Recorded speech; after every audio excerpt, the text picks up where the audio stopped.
Si vous lisez, vous allez voir que c'est le Seigneur Jésus lui-même qui s'adresse à ceux qui le suivaient et dit, ne craignez point, petit troupeau.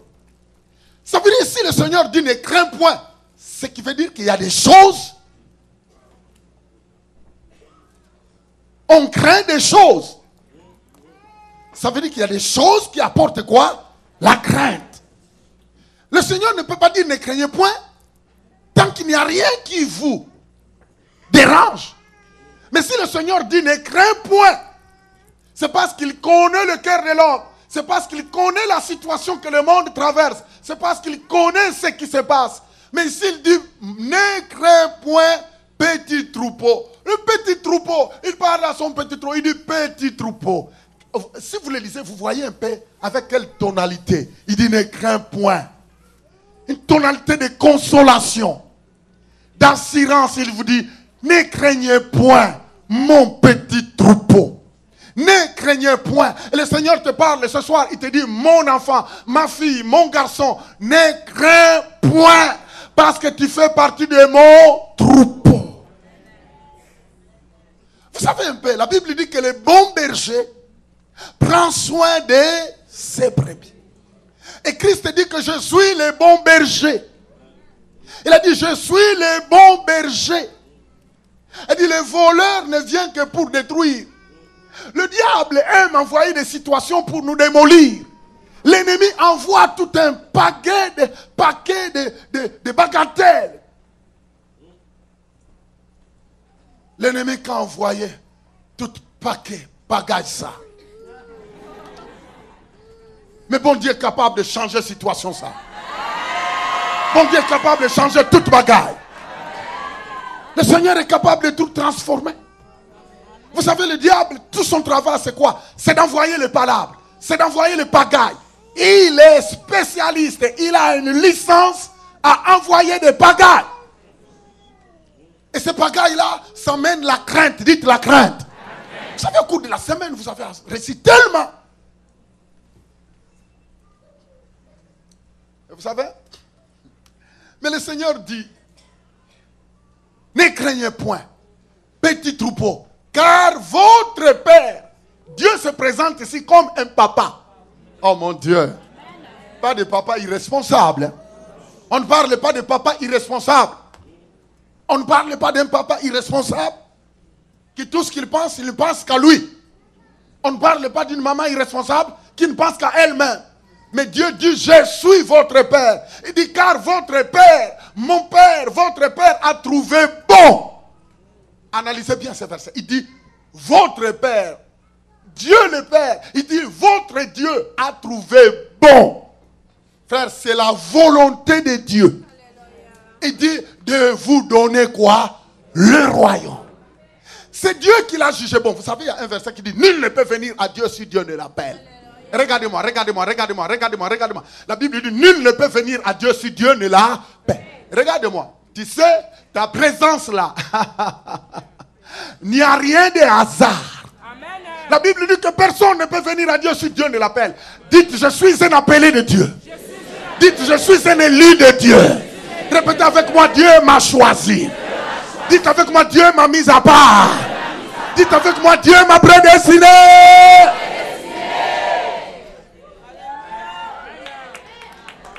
Ce qui est formidable, c'est que vous êtes le choix de Dieu.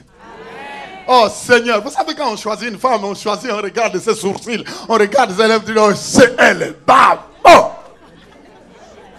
Et puis on lui clique, un. Mais tu te rends compte, Dieu t'a choisi. Ce n'est pas toi qui l'as choisi, mais lui t'a choisi. Dites à la personne à côté de toi, c'est Dieu t'a choisi.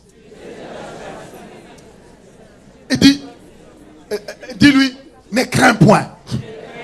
C'est Dieu qui t'a pointé. Dis-lui, Dieu t'a mis à part.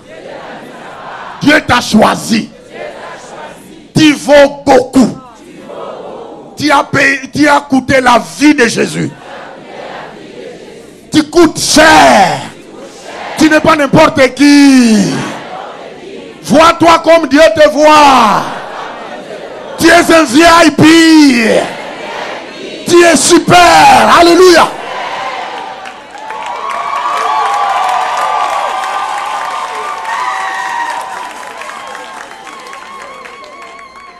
Vous savez, beaucoup de personnes, vous savez, attends, il faut accepter l'estime que Dieu te donne. Accepte l'estime que Dieu te donne. C'est Dieu qui te parle. Vous savez, les gens peuvent vous donner des éloges pendant quelques minutes, et puis demain changer. Demain, il peut changer. Mais quand Dieu donne des éloges, il ne change pas. Ça fait partie du culture du royaume. Parlons un peu de culture. Disons tous culture. Quand on parle d'une culture, c'est ça, une culture. Hein? C'est ça. Hein? Un ou bien une. En tout cas, continue. Quand on parle d'une culture, vous savez, une culture, définition un peu. C'est quoi ça, une culture? Bon, vous êtes là. Une culture, c'est quoi? Qui peut donner la définition? Oui, allez-y, mon frère. C'est quoi ça, une culture? Allez-y. Lève-toi, lève-toi. Une culture, c'est une façon de... C'est bon, ça. C'est exactement ça. Quand on parle d'une culture, suivez-moi bien, s'il vous plaît, suivez-moi bien. C'est ça que le Seigneur me disait. Il dit, Fofi, tu sais, quand on parle d'une culture, le Seigneur connaît toutes nos cultures. Il dit, Fofi, tu sais, quand on parle d'une culture, c'est une façon de faire quoi? De vivre. Qui est là? Alors, allez-y, continuez, suivez-moi. Quand on parle d'une culture, ça veut dire en bref, c'est une façon de vivre. Et chaque pays a sa culture. Quand on parle d'un Kibé, il a sa culture. En fait, regardez-moi. Quand on parle d'un Haïtien, Congolais, Camerounais, ainsi de suite, chaque pays a sa culture. Et là, on parle de culture. Oh, mais Jésus. Alléluia. Premièrement, le but original de Dieu à propos de l'homme, nous devons savoir que tout ce que nous sommes et tout ce que nous faisons est relié à notre culture. Nous lions l'homme à sa culture d'origine. Regardez un peu. Chaque personne est liée à sa culture d'origine. On voit l'homme selon sa culture. Vous savez, la culture, vous savez, on peut voyager de milliers de kilomètres. Mais il y a quelque chose qui te suit. Tu traînes avec toi, quoi? Ta culture. Dites culture. En espagnol, c'est soit cultura. C'est ça?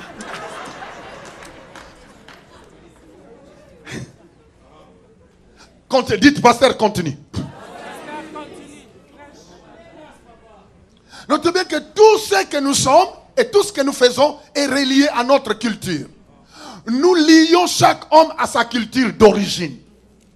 Quand tu dis tu es Kibé, quand tu dis tu es Congolais, quand tu dis tu es Haïtien, tu fais référence à un pays, à une nation, à une société, à une culture. Quand tu dis royaume, tu fais référence à un pays, une société et une culture. Vous savez, le Seigneur dit, mon Père a jugé bon de vous donner son royaume. Et quand on parle du royaume de Dieu, on parle de culture. Dans le royaume de Dieu, nous avons notre culture. Si le Canada a sa culture, si la Grande-Bretagne a... Vous savez, la culture des Britanniques, ils prennent toujours du thé.